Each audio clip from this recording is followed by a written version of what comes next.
उत्तराखंड में महिलाओं के साथ लगातार हो रहे यौन अपराधों के बीच देहरादून के सबसे नामी वेलम बॉयज स्कूल से एक ऐसी घटना सामने आई है जिसे सुनकर लोग सन्न रह गए हैं। इस एलीट कहे जाने वाले वेलम बॉयज स्कूल में 12वीं के छात्र पर जूनियर के साथ न सिर्फ रैगिंग बल्कि उसके यौन शोषण का भी आरोप लगा है। पुलिस ने इस मामले में FIR कर जांच शुरू कर दी है। उत्तराखंड में रैगिंग की घटना यहीं पर नहीं रुकी। विकास नगर की एक यूनिवर्सिटी में भी 2 छात्राओं ने अपनी सीनियर्स पर रैगिंग का आरोप लगाते हुए यूनिवर्सिटी ही छोड़ दी। दोनों मामलों में ना तो आरोपी छात्रों और ना ही संस्थान के खिलाफ कोई कार्रवाई हुई है। आइए उत्तराखंड में हुई रैगिंग की दोनों घटनाओं के बारे में आपको सिलसिलेवार तरीके से बताते हैं। देहरादून में रैगिंग से बड़ी रार, असम में दर्ज हुआ 0 FIR। रैगिंग के नाम पर यौन शोषण का शिकार हुआ असम का छात्र।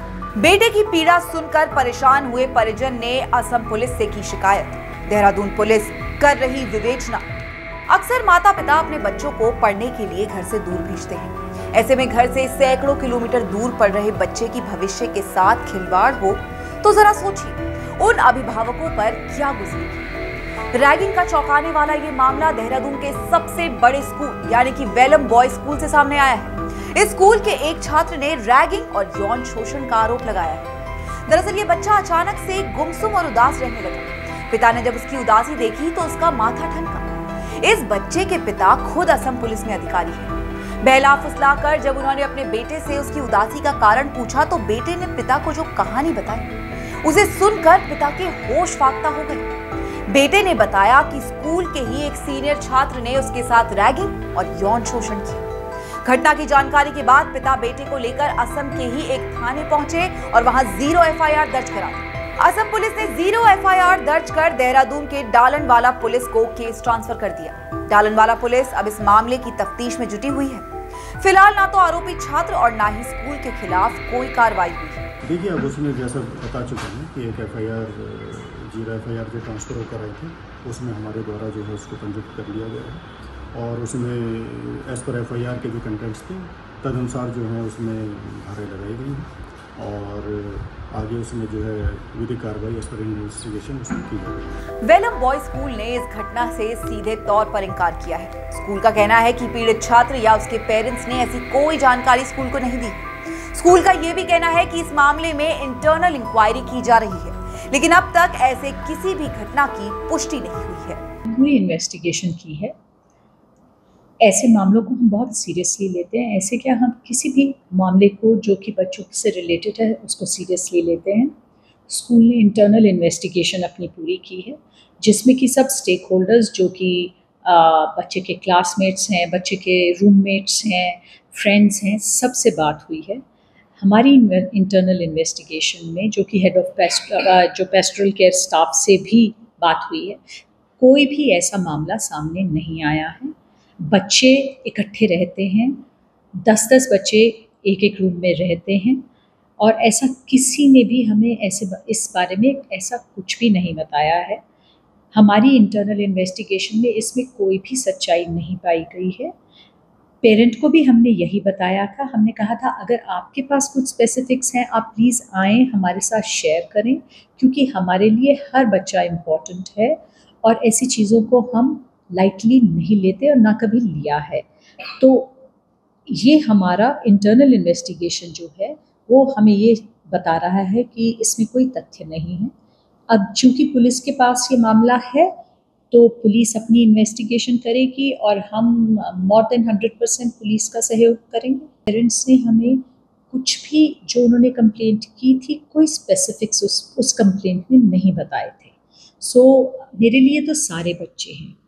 आप प्लीज़ अंडरस्टैंड करें इस चीज़ को कि हम हर जगह बच्चा इन्वॉल्व है और किसी भी इतनी बड़ी बात करने से पहले हम एडल्ट्स हैं, हमें ये सोचना होगा कि हम बच्चों के बारे में बात करें। वहीं इस घटना को लेकर छात्रों ने भी स्कूल के खिलाफ मोर्चा खोल दिया और कार्रवाई की मांग की। यौन शोषण ये कोई छोटा मोटा मामला नहीं है। हाल फिलहाल में आप देख रहे होंगे तो पिछले 1-2 महीने से हमारे देश में एक से बढ़कर एक घटनाएं घट रही हैं। ठीक है, अगर मैं आपको बताऊं इस पर एक्शन लेने वाली बात हो तो हम तो ये चाहेंगे कि जिस तरह से वेस्ट बंगाल में डिसीजन आया है कि कोर्ट मतलब 21 दिन के अंदर वहां पे कुछ ना कुछ एक्शन ले और अगर दोषी पाए जाते हैं उसमें घटना में तो उनको मतलब फांसी दी जाए। तो हम चाहते हैं कि इसी तरह से यहाँ पे भी मतलब जो इंक्वायरी हो वो जल्द से जल्द हो, इन्वेस्टिगेशन जल्द से जल्द हो, ठीक है। और अगर इसमें दोषी पाए जाते हैं लोग तो उनके खिलाफ, उन बच्चों के खिलाफ कठोर से कठोर कानूनी कार्यवाही हो। और आगे के लिए भी कुछ मतलब ये लोग अपने यहाँ पे, जैसे कि स्कूल वालों ने बताया, उन्होंने कमेटी बनाई है, मैं चाहता हूँ कि आगे के लिए भी एक एग्जाम्पल सेट होना चाहिए। आप सोच रहे होंगे कि देहरादून में हुई घटना को लेकर असम में एफआईआर कैसे हो सकती है, तो दोस्तों ऐसा मुमकिन है। ऐसे एफआईआर को जीरो एफआईआर कहते हैं। जीरो एफआईआर के तहत देश के किसी भी थाने में किसी भी अपराध के खिलाफ मुकदमा दर्ज कराया जा सकता है, चाहे घटना उस थाने क्षेत्र में भले ही ना हुई हो। जीरो एफआईआर दर्ज कराने के बाद वो थाना संबंधित थाने को जांच के लिए एफआईआर भेज देता है जिस थाना क्षेत्र में ये घटना हुई है। फिलहाल असम से देहरादून के डालनवाला थाने में ये एफआईआर आ चुकी है और देहरादून पुलिस जांच में जुटी है। हालांकि अब तक पुलिस ने इस मामले में किसी की गिरफ्तारी नहीं की। देहरादून के वेलम स्कूल में रैगिंग और यौन शोषण की घटना अकेली नहीं है। देहरादून के पास विकास नगर की एक यूनिवर्सिटी में हुई रैगिंग की एक और घटना के बारे में आपको बताते हैं। यहाँ एक यूनिवर्सिटी में पढ़ने वाली 2 छात्राओं ने सीरियस पर रैगिंग का आरोप लगाया है। दोनों छात्राओं का आरोप है कि उन्होंने यूनिवर्सिटी प्रशासन से इसकी शिकायत की, लेकिन यूनिवर्सिटी प्रशासन की तरफ से इस पर कोई एक्शन नहीं लिया गया। इसी बात से परेशान छात्राओं ने यूनिवर्सिटी ही छोड़ दी। हमारा एडमिशन अभी रिसेंटली 1 मंथ हुआ है, तब से हमारे साथ रैगिंग हो रही है। हम लोग कैंटीन के बाहर बैठे हुए थे, तब आती है रितिका तोमर, जिनके फादर ने हमारा खुद एडमिशन कराया है यहाँ पर इक्फाई यूनिवर्सिटी में। तो वो आती है, हमारे पास बैठती है और कहती है कि हमें बॉस बोलो, हमें मैडम बोलो, हमारे लिए कॉफी लेकर आओ, हमें ये बोलो, हमें वो। हमें इतना टॉर्चर कर रखा था हद से ज्यादा। और हम जहाँ पे वॉशरूम जाते थे वहां पर आती थी, कहीं पे भी हम जाते थे तो वहां पर हमारे पीछे पीछे आ जाती थी। अभी थर्सडे की बात है, उनको वैसे भी सबके साथ लड़ाई थी उनके बस में। बच्चे कुछ नहीं बोलते थे, बोलती थी कि तुम्हें मेरे साथ बस में आना है तो तुम्हें शांत रहना पड़ेगा बिल्कुल।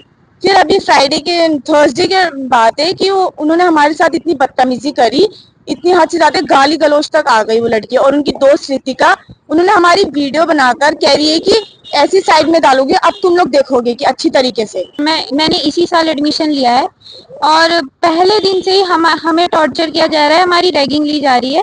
पहले दिन से ही वो दोनों लड़कियां, रितिका तोमर और श्रेया तिवारी, हमसे बोलती है हमें गुड मॉर्निंग मैम और सर बोलिए, और हमारे लिए चाय लाइए, पूरे कैंपस में राउंड लगाए, मतलब जो हम कहे वो करो क्योंकि हम तुम्हारे सीनियर्स हैं। रैगिंग की इस घटना को लेकर एक छात्रा के पिता यूनिवर्सिटी प्रशासन के पास भी गए। उन्होंने बकायदा इसकी शिकायत की और यूनिवर्सिटी के अधिकारियों से बातचीत भी की। उनका आरोप है कि शिकायत के बावजूद यूनिवर्सिटी ने उनकी एक न सुनी। उन्होंने कहा कि हार कर वो अपनी बच्ची को घर ही वापस लेकर जा रहे हैं। लगातार 10-15 दिनों से पिछले ये हमें कंप्लेन दे रही थी कि पापा हमारे साथ अच्छा नहीं चल रहा, ठीक नहीं चल रहा। तो हम ये सोच रहे थे कि एक स्कूल से निकल के एक एजुकेशन में आई है, थोड़ा सा रहता ही है डिस्टर्बेंस, इसको समय रहते धीरे धीरे सुधर जाएगा। लेकिन हमें नहीं पता था कि इतनी हद की परिकाष्ठा जो है कि इन बच्चों ने, जो उन्होंने रैगिंग करी है इनकी, कि आप एक समझ सकते हैं कि एक लड़की ये कह रही है कि वीडियो बना ली गई है और अब मैं किसी ऐसी साइट पर डालूंगी या इस तरह से इस्तेमाल करूंगी कि तुम मुंह दिखाने लायक नहीं रहोगे।